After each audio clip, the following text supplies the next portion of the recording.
श्रीराम.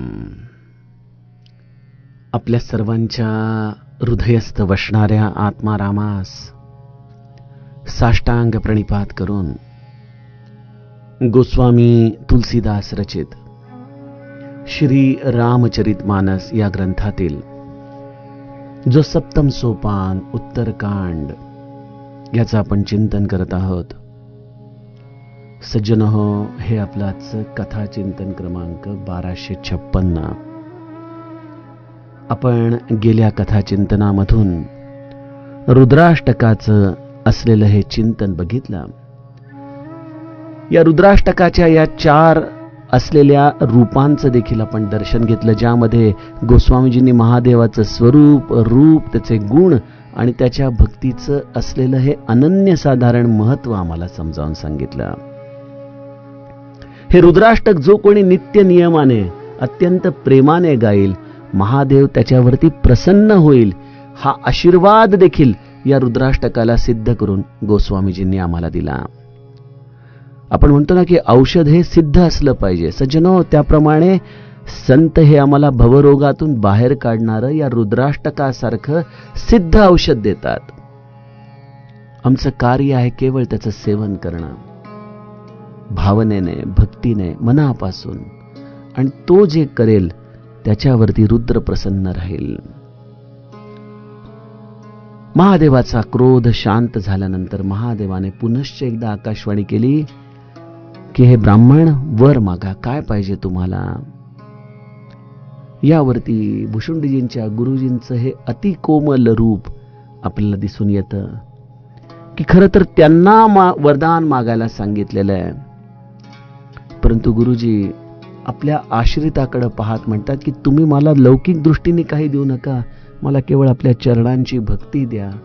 आणि हे प्रभो, हा आपला जीव सामान्य आहे, दीन आहे, अज्ञानी आहे, माया अवश्य त्याच्याकडून चूक झालेली आहे, त्याला एवढा मोठा दंड करू नका प्रभो. हीच माझी मागणं आहे, हेच माझं आपल्या चरणी सांगणं आहे. सज्जनो, हे आहे सद्गुरूचं हृदय.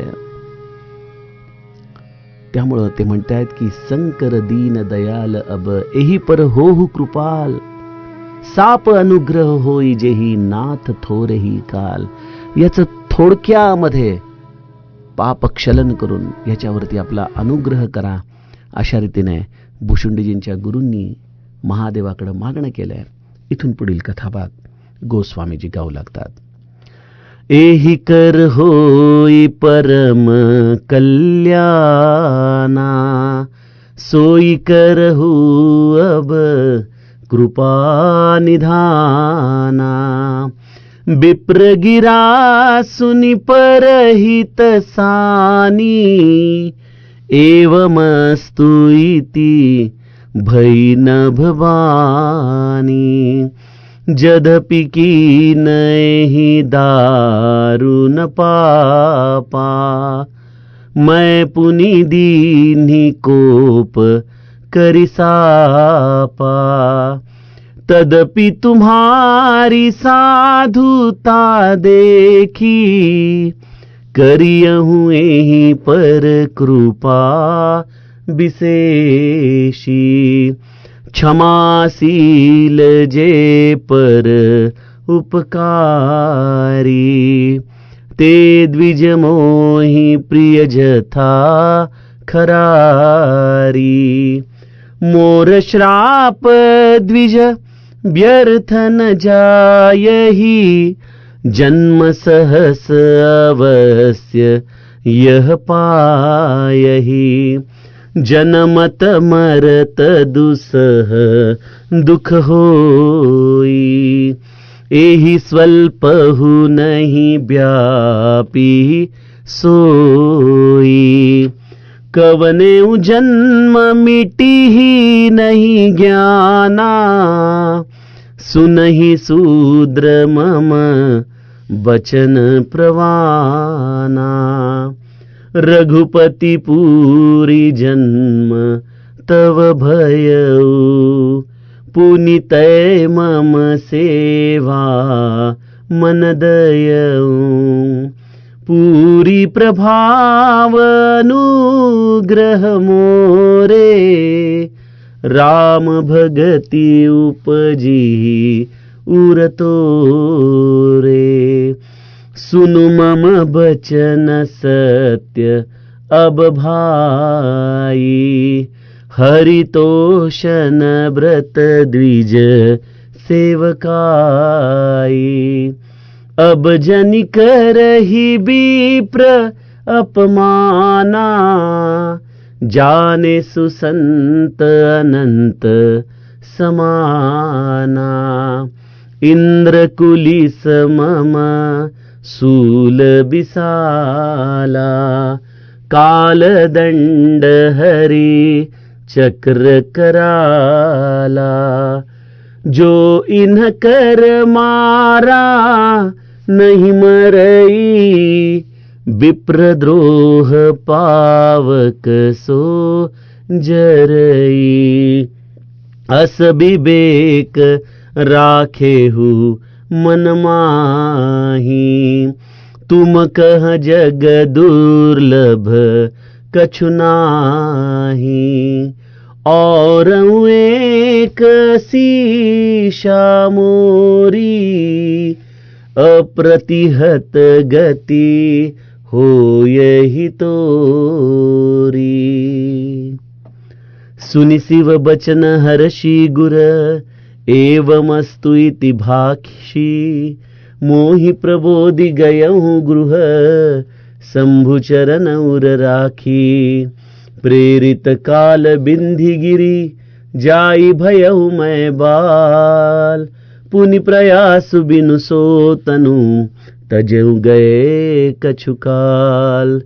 जोई तनु धरऊं तजऊ पुनि, अनायास हरि जान। जिमिनु तन पट पहिरही, नर परिहरई पुराण। शिव राखी श्रुति नीति अरु, मैं नहीं पावा क्लेश। एहि विधि धरेऊ विविधि तनु, ज्ञान न गयऊं खगेश। सियावर रामचंद्र प्रिय हो।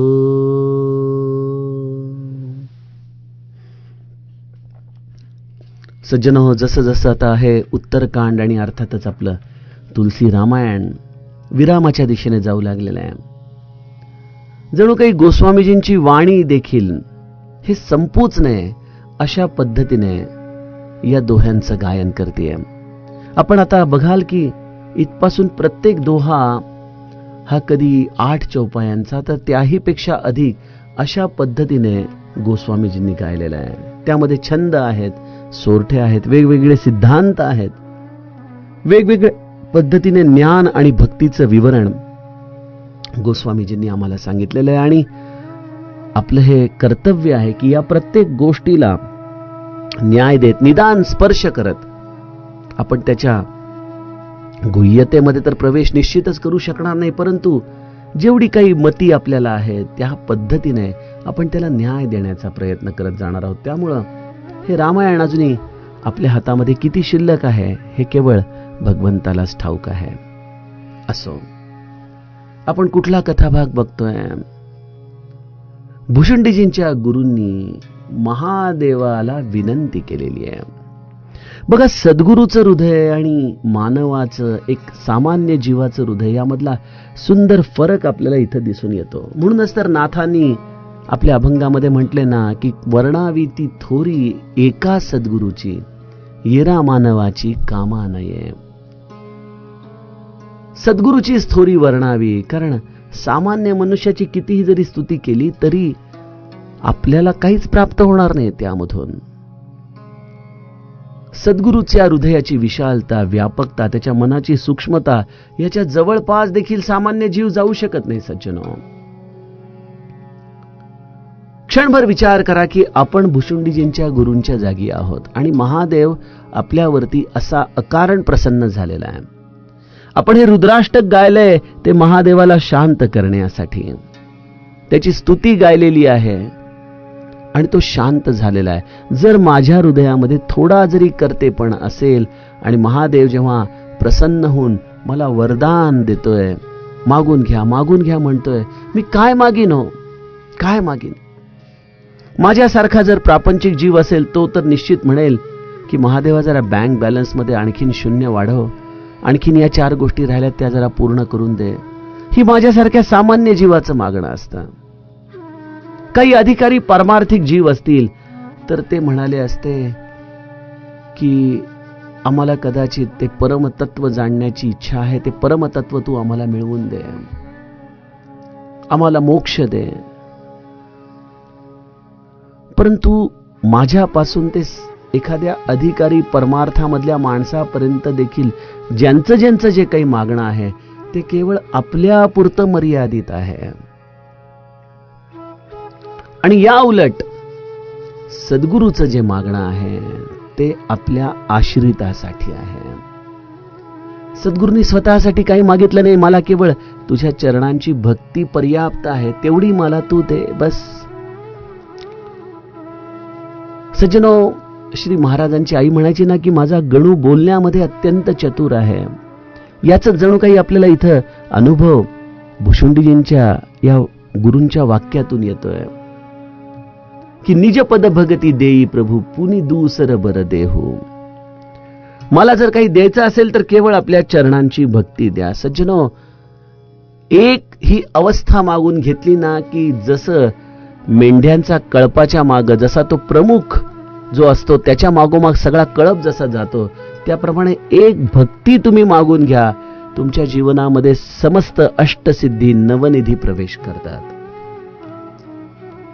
भगवंताच्या भक्तीचं महात्म्य आम्ही जाणू शकत नाही. संतांना हे कळतं की नेमकं भगवंताकडे काय मागायचं, म्हणून निसंकोचपणे आणि अत्यंत सहजतेने आणि अत्यंत चातुर्याने भुशुंडीजींच्या गुरूंनी मागून घेतलंय की मला तुझ्या चरण कमलांची भक्ती पर्याप्त आहे. परंतु ही चतुराई व्यावहारिक चतुर नाही, या अष्टसिद्धींसाठी मागितलेली ही चतुराई नाही. संत हे निष्काम आहेत. काय पाहिजे त्यांना? कारण या भक्तीच्या सुखाच्या पलीकडं या विश्वामध्ये आणखीन कुठली गोष्ट आहे जी त्या संतांना सुख देऊ शकेल? आणि एक लक्षात घ्या, मी देखील हा अभिनय उत्तम वटवू शकीन नाही का? त्या सिरियलमध्ये संतांच्या व्यक्तिरेखा अनेक लोक साकारतात. आपल्याला असं बघताना वाटतं क्षणिक की अरे खरोखरच ते स्वामीच प्रगटलेले आहेत की काय, महाराजच आलेत की काय. एवढा हुबेहूब अभिनय ते करतात, परंतु त्यांच्यावरती राम प्रसन्न का बरं होत नाही? कारण सज्जनो, भगवंत तुमच्या वाणीपेक्षा तुमच्या अंतरंगीचा भाव जाणतो. मी आपल्याला नेहमी सुंदरकांडातलं उदाहरण देतो ना की हनुमंत म्हणतो की नाथ भगती अति सुखदायनी देहू कृपा करी अनपायनी. हे वाक्य काही अवघड आहे का म्हणायला? वारंवार वाचून मी देखील हनुमंतासारखं रामाच्या चरणी भक्तीची याचना करू शकतो. परंतु रामाच्या चरणी हनुमंत हे मागतोय आणि त्याच क्षणी रामराया त्याला म्हणतोय की सुनी प्रभु परम सरल कपिबानी एव मस्तु तब कहे हु भवानी. रामाने हनुमंताचे शब्द ऐकले नाहीत, रामाने हनुमंताच्या शब्दामध्ये दडलेला भावार्थ ऐकला आणि तो भावार्थ होता परम सरल बानी, परम सरल, निरहंकारी. भक्तीच्या पलीकडे काहीच नकोय त्यांना. आणि ही अशी अवस्था या संतांच्या हृदयात आहे. त्यामुळे सज्जनो, भक्तीच्या मागण्यामध्ये चातुर्य आहेच आणि भक्तीच्या पलीकडे दुसरं कशातही जीवनामध्ये सुख नाही याची स्पष्ट अनुभूती संतांना आहे. आणि त्यामुळं संत नेमकं अचूक असं भगवंताच्या चरणी मागणं मागतात आणि मग त्यांच्या हृदयाची व्यापकता आपल्याला दिसते. बघा, आम्ही सामान्य जीव दुसऱ्यासाठी प्रार्थना देखील करताना बऱ्याचदा कंटाळा करतो. त्याच्या काळामध्ये ते रेकी करतात बघा लोक, दुसऱ्याला ऊर्जा देतात. खरोखर एक प्रकारे मनाचं विशालपणच आहे ना, कोणासाठी तरी प्रार्थना करावी, कोणाला तरी बरं वाटावं, यासाठी काही ना काहीतरी आपण उपाययोजना करावी. निदान हात जोडून त्यांच्या भल्यासाठी, त्यांच्या कल्याणासाठी भगवंताला मागणं मागावं. काही काही वेळेला आपल्याला असं वाटतं की अरे हे काय नवीन थोतांड आली आहेत, परंतु ही थोतांड नाहीत. कुठलाही नवीन धर्म घ्या, त्याच्या मुळाशी हा सनातन धर्मच आहे सज्जनो. हे संत हृदयच आहे जे दुसऱ्यासाठी प्रार्थना करायला लावतं, दुसऱ्याच्या कल्याणासाठी झटू शकतं. भुशुंडीजींचे गुरु त्यामुळं भुशुंडीसाठी मागणं मागतायत की माझा हा जीव, माझा हा आश्रित अत्यंत मायेने लिप्त आहे महादेवा, ह्याच्यावरती एवढा क्रोध करू नका. हा सामान्य जीव आहे. आपण एवढा मोठा त्याला शाप दिला, परंतु आता असा काहीतरी उशाप द्या, असा काहीतरी त्याच्यावरती अनुग्रह करा की त्याला या शापापासून मुक्ती मिळेल.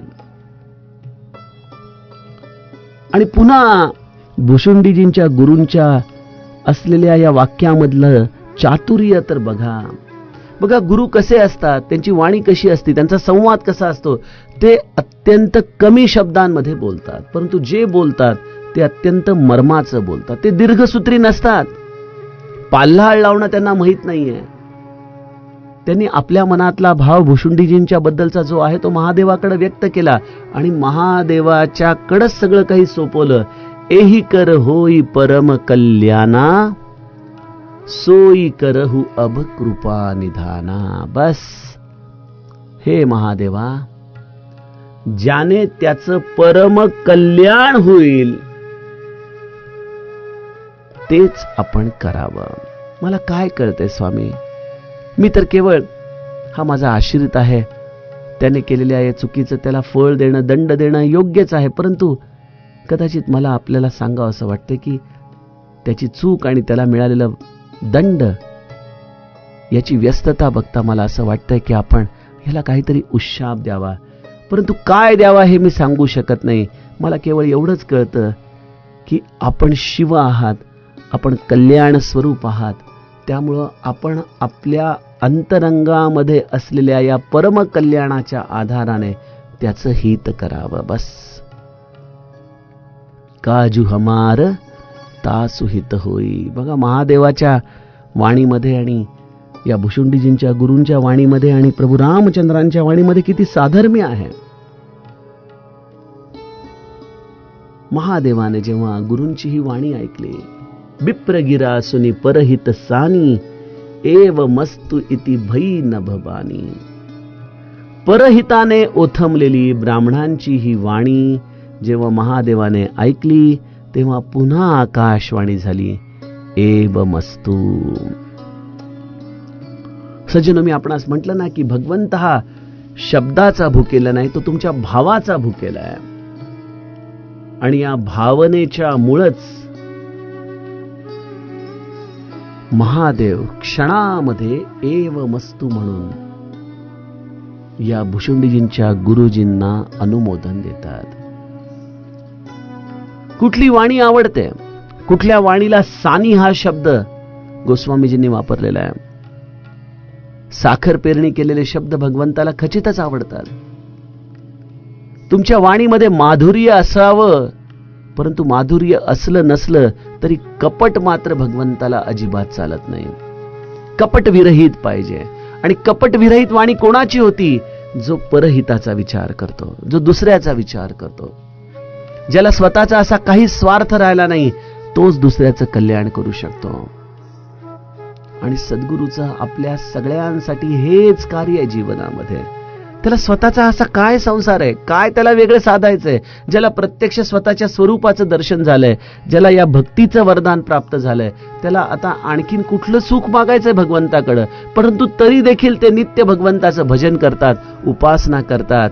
ते कोणासाठी? भक्त चिंतन करीत असे, आपल्या भक्तांच्या रक्षणासाठी, त्यांच्या काळजीसाठी.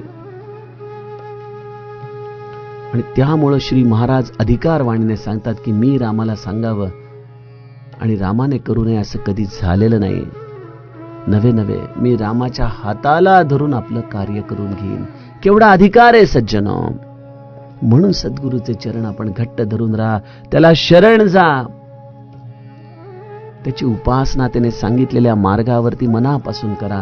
आपलं आचरण त्याला शोभेल असं ठेवा. सज्जनो, तुमच्या जीवनामध्ये जरी तुमच्याकडून कुठलं पातक घडलं तरी गुरुराया तुमच्यासाठी भिक्षा मागेल महादेवाकडं की अरे महादेवा, नको रे ह्याला दंड देऊ, नको ह्याला पारलोकामध्ये अशा अशांतीच्या पद्धतीने त्याला त्रास होईल असं ठेवूस, त्याला शांती मिळेल असंच कर. सज्जनो, आणि त्यामुळे महादेवाने ही गुरुची परहित अशी ओथंबलेली वाणी ऐकली आणि तो एवमस्तु म्हणतोय. महादेव गुरुजींशी संवाद करू लागतात. जदपि कीन एहि दारुन पापा, मैं पुनि दीनी कोप करी सापा, तदपि तुम्हारी साधुता देखी, करियहु एहि पर कृपा विशेषी. सज्जनो, अनेक लोक म्हणतात की अहो साधं नामच घ्यायचंय, मग ते गुरु कशाला करायचा, तो अनुग्रह कशाला घ्यायचा, कशाला कोणाचा आश्रय घ्यायचा. बघा त्यांच्यासाठी केवढी झणझणीत जणू काही बोधांजन गोस्वामीजींची ही चौपाई देखते. आमच्याकडून साधन करताना अनंत चुका होत आहेत. भुशुंडी देखील नामस्मरणात होते, शिवस्मरणात होते,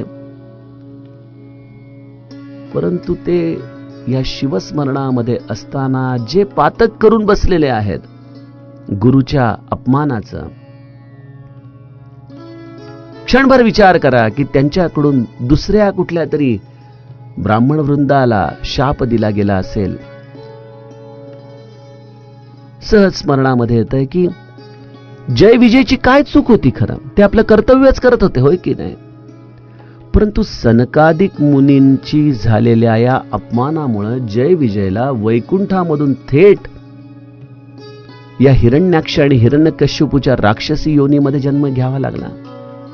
का सनकादिक नसते का त्यांना वाचवू शकले? प्रत्यक्ष ज्या वैकुंठाचे हे भालदार चोपदार आहेत असे जय विजय भगवंताकडून रक्षण नसते केले जाऊ शकले का? माझा भोळा भाबडा भाव असा जाणतोय की कदाचित जय आणि विजयावरती भगवंताची दृष्टी असेल, परंतु त्याच्यावरती कुठल्या सद्गुरूचं रक्षण कवच नव्हतं. अन्यथा त्या सद्गुरूंनी सनत कुमारांची त्याच क्षणी क्षमा याचना केली असती, म्हणाले असे नका हो नका. परंतु हे सगळं काही त्या भगवंताचं नियोजन होतं. त्यामुळे जय विजय हे निगूर आहेत, त्यांना गुरु नाही. आणि त्यामुळे सनकादिकांच्या वाणीपासून प्रत्यक्ष श्रीहरी देखील त्यांचं रक्षण करत नाहीये, कारण त्या श्रीहरीचीच तशी इच्छा आहे. परंतु सज्जनो, जर तुम्ही तुमच्या गुरुला घट्ट धरून असाल तर अशा गुरुच्या कृपेने तुमच्याकडून जरी अजाणतेपणे किंवा जाणतेपणाने जरी धरलं आणि जर काही पाप झालं आणि जर त्याचं महाभयानक प्रायश्चित्य तुम्हाला जर सहन करावं लागणार असेल, तर त्या प्रायश्चित्यामध्ये देखील गुरुकृपेमुळं, गुरुच्या कवचामुळं तुम्हाला विशेष अशा भगवंताची कृपा अनुभवायला येऊ शकते. आणि हेच महादेव सांगतोय की हा कुठल्याही परिस्थितीमध्ये उशाप देण्याच्या लायकीचा नाही. त्याने गुरुचा अपमान केला, ह्यापेक्षा आणखीन कुठला मोठं पातक. त्याने आयुष्यभर गुरुशी ईर्ष्या केली, मत्सर केला, त्याचं पाप हे दारुण पापामध्ये आहे. हे विप्र, मी त्याला क्रोधाने शाप दिलेला आहे. माझी वाणी ही अशी वाया जाऊ शकत नाही. या वाणीच्या मागे विलक्षण तप आहे. त्यामुळे जसा एखादा घाव बसावा एखाद्या शस्त्राचा, तो नंतर मला माफ करा म्हटलं तरी तो भरून निघत नाही. सज्जनो, त्याप्रमाणे महादेवाची वाणी म्हणजे प्रत्यक्ष शस्त्र आहे आमच्या आत्म्यावरती चालवलेलं. आता ते शस्त्र चालवून झाल्यानंतर त्याला आता उशाप जरी दिला तरी देखील जी त्याची अधोगती झालेली आहे त्याच्यापासून त्याला कोण सांभाळणार?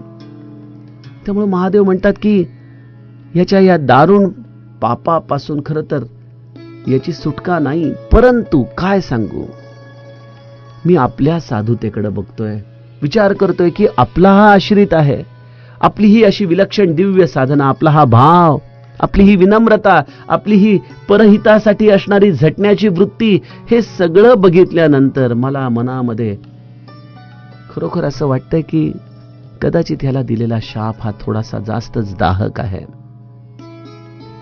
काय बरं करावं? मला माझ्याच दिलेल्या या शापातून या भुशुंडीला कसा बरं थोडासा विराम देता येईल, त्याच्यावरती कशी बरं मला विशेष कृपा करता येईल? भुशुंडीजींच्या वरती या असलेल्या सद्गुरू कवचामुळं महादेव आपल्या या निर्णयाचा पुनर्विचार करतोय. सज्जनो, यामध्येच गुरुचं सगळं महात्म्य सामावलेलं आहे. बस अजूनही काय सांगू आपल्याला. आपल्या गुरुला घट्ट धरून राहा.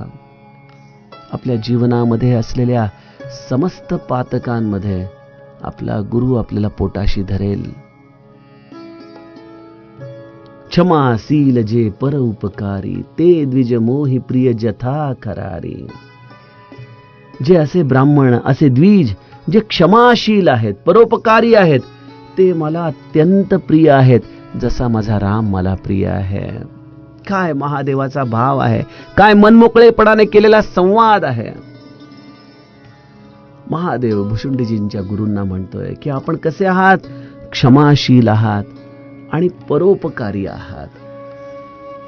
त्याने तुमचा किती वेळा अपराध केला, आपण त्याच्या हृदयातला भाव वारंवार जाणत होता आणि सगळं जाणूनही तो करत असलेल्या प्रत्येक मत्सरावरती आपण आपल्या क्षमेच्या आधाराने त्याला माफ करत होता. आपण खरोखर दयेचे सागर आहात, क्षमाशील आहात आपण. आणि एवढ्या वेळेला त्याने आपल्या बरोबर मत्सर केला, आपला अनादर केला, तरी देखील मी एवढी शिक्षा दिल्यानंतर आपण त्याच्यासाठी वरदान मागून घेताय जे मी तुम्हाला दिलेले ते, की ह्याचं कल्याण कसं होईल. खरोखर जेव्हा जीवाचं जीव पण संपतं, मागणं संपतं, तेव्हा तो प्रत्यक्ष रामच आहे हो. काय आहे त्याच्यामध्ये दुसरा. मी मगाशी सांगितलं ना आपल्या मागच्या सूत्रामध्ये की जीवाचं जीव पण संपलं की शिवाचं शिव पण संपतं आणि आहे त्या केवळ अस्तित्व भावनेला आत्माराम म्हणतो. त्याप्रमाणे सज्जनो, या जीवाचं स्वतःचं मागणं संपलेलं, यांना आता स्वतःसाठी काही नकोय आणि त्यामुळे महादेव म्हणतो की तुम्ही मला अत्यंत प्रिय आहात, जसा माझा राम. कारण राम आणि दास दोघे पहुडले नामी, तशी ही अवस्था आहे. परंतु आता काय करू, मी माझी ही वाणी उच्चारण करून बसलेलो आहे. महादेवाचं बघा किती सुंदर गुणधर्म आहे. तो शीघ्रकोपी आहे आणि त्याचप्रमाणे तो करुणा अवतार देखील आहे.